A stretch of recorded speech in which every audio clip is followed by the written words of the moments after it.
top of the Gulf of St Vincent comes up here. It's the railway bridge, trains coming, Western Australia go over there.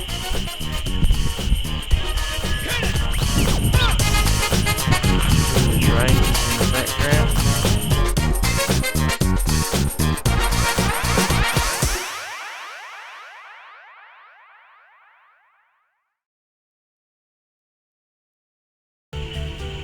We're camped at Lincoln Gap, near the pipeline, between the pipeline and the highway, in amongst the bushes,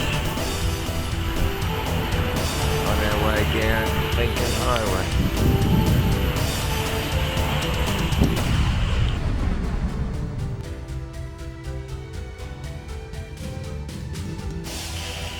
This is how they repair leaks in the pipeline. To be good welder with the pipeline full of water, I've welded it direct to the pipe.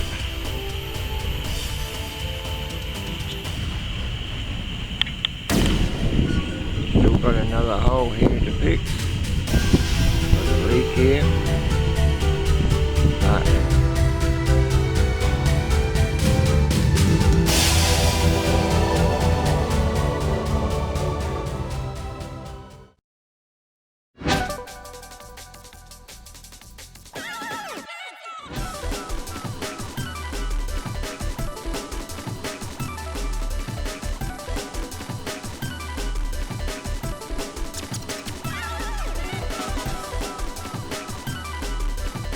We are now arriving at Lucky Bay, where the Wallaroo ferry leaves Eyre Peninsula to go to York Peninsula. They are also in the process of setting up a new grain port for exporting the farmers' grain. The Sea South Australia ferry provides a great car and passenger ferry service. Its ferry features the latest facilities to make your journey enjoyable. On board, you will find an outdoor observation deck, a relaxing lounge and a cafe.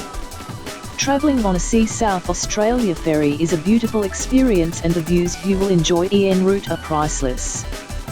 The Lucky Bay terminal is located nearby the Lucky Bay Road.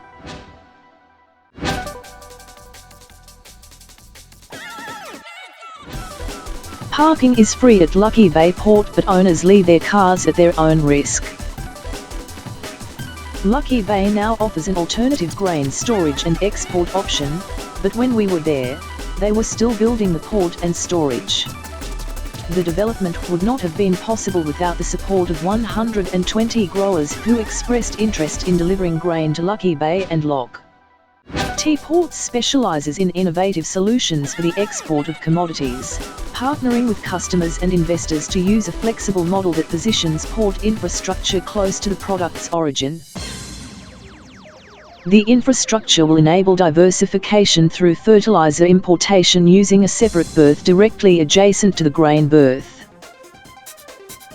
The port incorporates two berth pockets for simultaneously loading or discharging two 87-metre or longer self-propelled self-discharging vessels.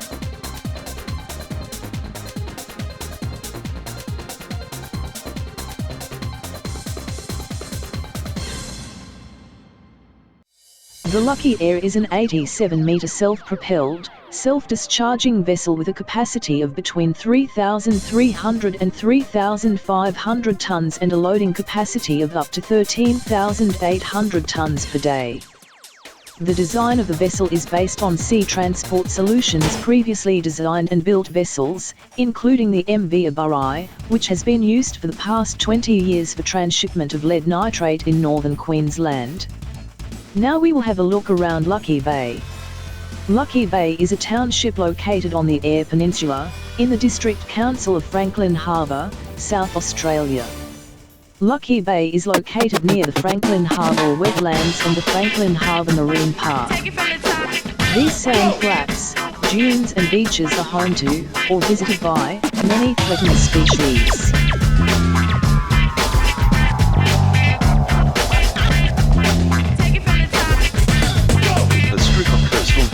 Or shacks extends along the coast to the northeast of the ferry terminal. Several of these are available to rent. Beach launching boat access exists for residents and holidaymakers. The adjacent waters are popular among fishermen, with snapper being one of the region's prized catches. In 2011, the Eyre Peninsula Coastal Action Plan recommended that coastal flora and fauna surveys be conducted from Lucky Bay eastward to Shoalwater Point in order to inform future management directions. This recommendation was in response to very inadequate data on biodiversity and habitat values. It was flagged as a high priority action to undertake. Lucky Bay lies within the state-managed Franklin Harbour Marine Park. The park was established in 2009 to protect habitat for the weedy sea dragon, which is also fully protected under the state's Fisheries Management Act. It is also home to blue swimmer crabs, prawns, King George whiting, sardines, and several other commercially important scale fish species. Fishing is permitted within the Franklin Harbour Marine Park's outer boundary, but is prohibited within several sanctuary zones. 2 special purpose areas exist within the park to allow for the transshipment of bulk commodities between vessels.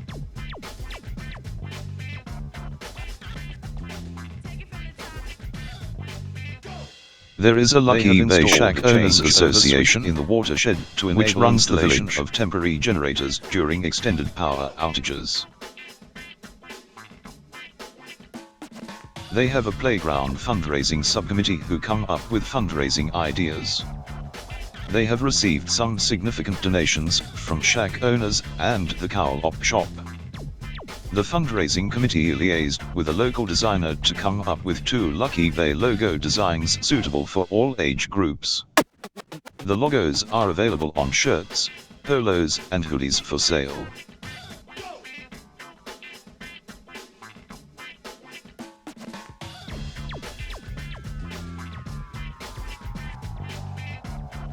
A range of pavers are available for the public to purchase with their individual names, family names, shack numbers, kids' hand-drawn images, and logos. The paved area is from the outside of the gates to the barbecue area.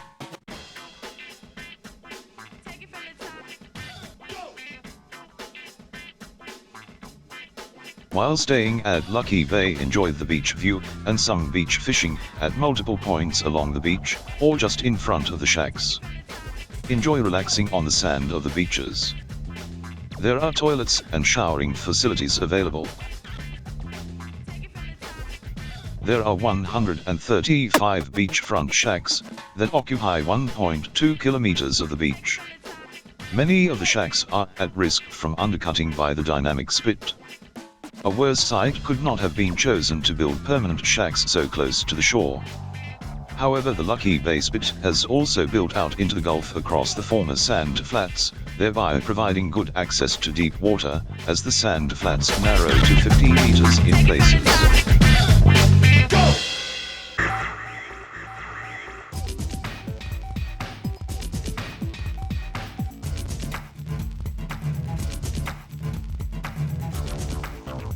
Development is considered one of several threats to this area, including what was described in 2011 as a proposed major development that is likely to impact on coastal landforms, habitats, and vegetation, as well as increase the visitation, threats, and pressure on the coastal areas within the cell if it went ahead, which it did. Environmentalists are concerned that the sound and dust pollution from the iron ore exports could disturb birds' established feeding behaviors and roosts. Lucky Bay is the best location in the district for swimming, with relatively calm but deep water close to shore. I once received a trophy for coming second in the swim through Lucky Bay when the Port Lincoln Surf Life Saving Club conducted a demonstration for a beach carnival the community held there. Lucky Bay is a favorite holiday spot with sandy beaches, safe for children and great for fishing and relaxing. There are a number of holiday houses here that are well patronized in the holidays, and the kiosk is open during holidays.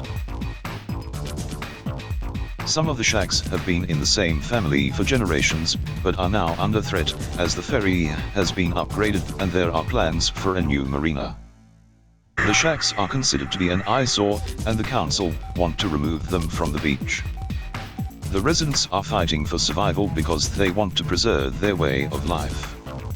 Some time ago hay bales were placed in front of the shacks to stop erosion by the incoming tides, but the council considered this to be an infringement of their lease agreement, which stipulated that no alterations are to be made to the beachfront. War has been declared.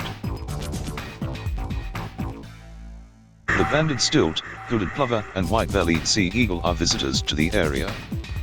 The white-bellied sea eagle is listed as endangered in South Australia, under the state's National Parks and Wildlife Act 1972.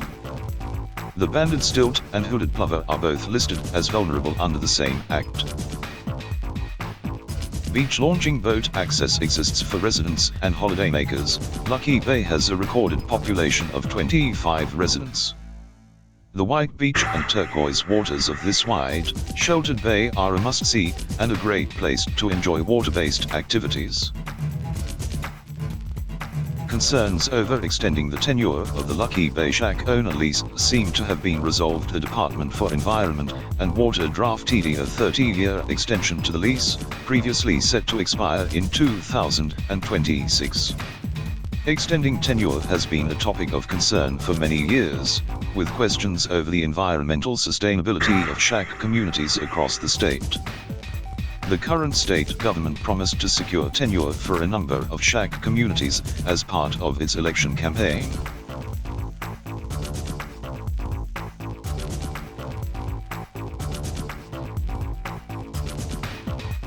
The Lucky Bay Shack Owners Association Committee expected to set up a community waste water management system to comply with requirements around waste water management, and to manage native title rights for the duration of the lease.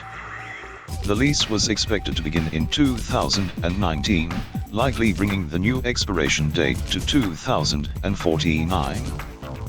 Once fully drafted, the lease was to be reviewed by the Crown Solicitor's Office, which would take several months. Franklin Harbour District Council Chief Executive Officer Chris Smith said he was expecting the process to take between 3 and 6 months before it could be finalized by the Environment and Water Minister. Shack Owners Association President Sue Chase said she expected the lease extension would give shack owners the freedom to push ahead with renovation projects they previously could not have justified.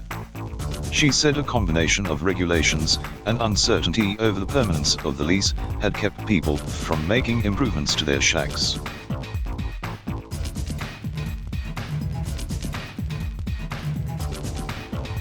The uncertainty had also made it very difficult to sell or buy shacks, and a new 30-year lease would give people a new opportunity. Ms. Chase said requirements in the lease to maintain the coastline would be assisted by the new grain port at Lucky Bay. She said sand from dredging would likely be returned to the beach, fulfilling shack owners' obligations.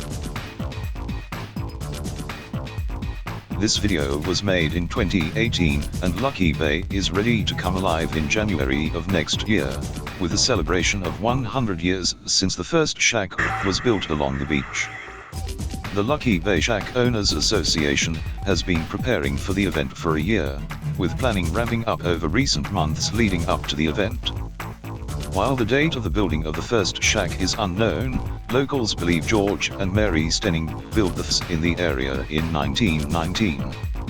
From then on the settlement grew, with as many as 5 generations of some families spending their childhood summers in the area.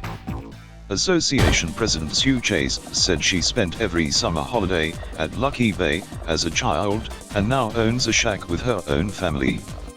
Ms. Chase said the shack community was a strong one, often going from shack to shack each night for shared barbecues. The celebration is likely to bring hundreds to the bay from the morning until well into the evening, during a time of uncertainty for shack owners, with the rolling 30-year lease of the land expiring in just 6 years. Federal member for Grey Rowan Ramsey, and member for Flinders Peter Treloar, will be attending the celebration, with Mr. Treloar speaking at the event.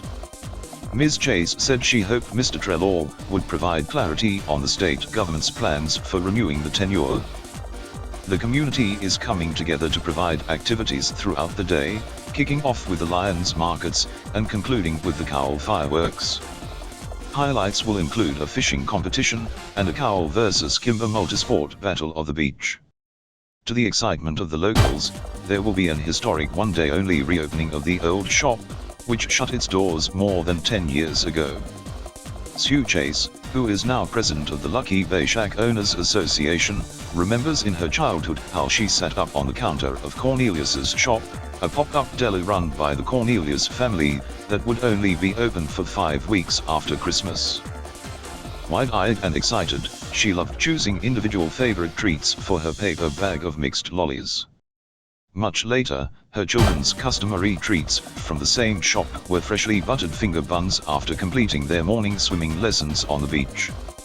Her father had been a shop customer, too, and now Sue's grandchildren will get a taste of the shop's wares when Shannon Cornelius, son of the original operator, reopens the pop-up for the first time in a decade, as a pivotal part of the Lucky Bay centenary celebrations.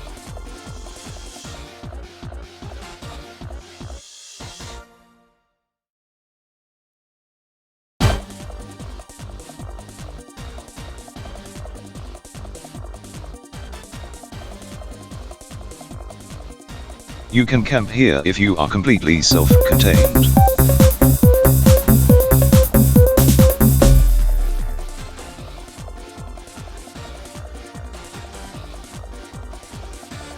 While staying at Lucky Bay, enjoyed the beach view and some beach fishing at multiple points along the beach, or just in front of the shacks. Enjoy relaxing on the sand of the beaches, which is warm, welcoming and clear. Toilets and showering facilities are available.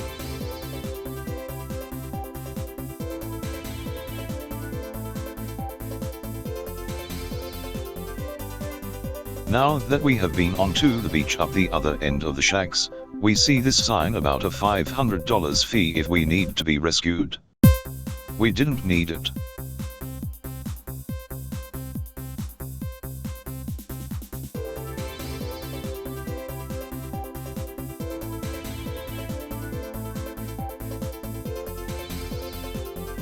When we were at Lucky Bay, they had just started the groundwork ready for the new grain storage.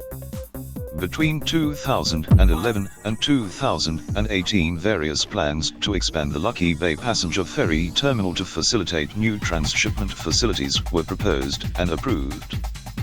The first of these was a proposal to accommodate shipments of iron ore, followed by a plan to export wheat in 2016.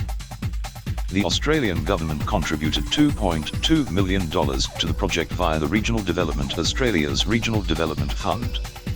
Under the SAR government's Eyre Peninsula Grain Growers Rail Fund, Sea Transport Development's South Australia Party Limited received a $90,000 grant to undertake a range of site design and related assessments for a handling facility for the export of grain.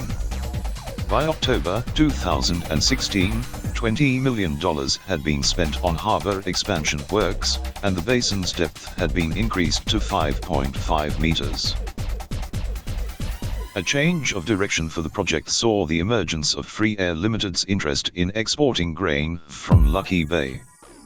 The group expected the facility would be ready to transship grain by the 2015 harvest, but this did not eventuate.